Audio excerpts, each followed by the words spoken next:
Hi, my name is Dane. My project took place up at Salute Mission Project, and I kind of framed my project as all it took was a grasp of a hand. So just kind of reflecting on why are we here, and how can we remind ourselves of that every day that we're going through classes. So to start it off, I was given a journal by my best friend before I came down here. And she told me to write in it every day, or as much as I could. Now, that didn't happen, because I started out good for like the first week, and then classes started, and then it dwindled after that. So what I wanted to do was write her a letter. And that's how I framed my service learning project, was almost, this is what I'm doing, and this is kind of why I don't have a journal. It started with the prep. So what I did the night before, which was pack my bags, my tools, all my stuff that I'm going to need for the clinic the next day. So then the next morning, woke up reluctantly, as always, and went to the front of the library, boarded the bus, popped a few Gravol, and then passed out for the ride up there. And it was not as big of a clinic as I had expected once we got up there, but there was a few. And the patient that I was given was a 3-year-old girl. She was accompanied by her mother there, and she was there for stomach pain. We brought her into the exam room, and she was a little timid at first, as always.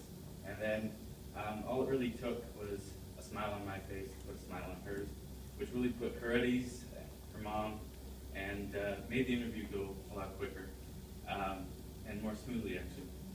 So we went through that process, the interview, taking the vitals, etc., gathering all the stuff that we needed.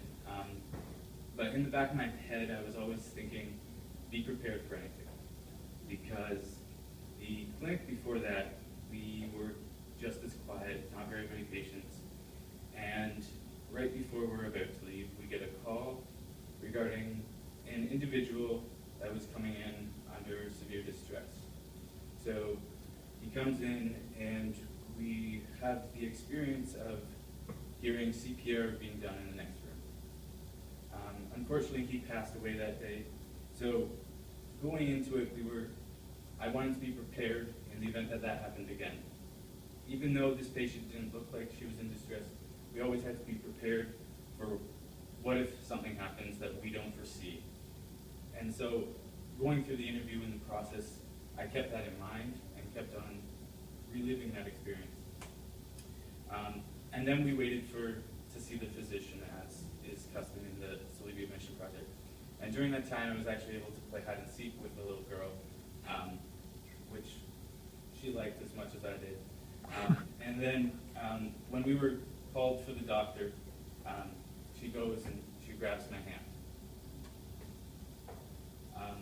So this is just a photo of me with her in the interview process. But this little girl, she grabs my hands, and she's leading me towards the doctor, not me leading her. And so this just brought me back to the experience I had in Costa Rica at a mission project, where I was working at an orphanage, and I had the opportunity to spend 3 hours playing with this little boy, Moses. And during that experience, I felt inadequate. I wanted to provide more for him, and I wasn't able to, and that's kind of why I came into medicine. So when she grasped my hand and brought me back, it just reminded me of this boy and why I came to be a physician. And so that's what I encourage you guys to do, to just take the opportunity to realize, why are you here? And then implement that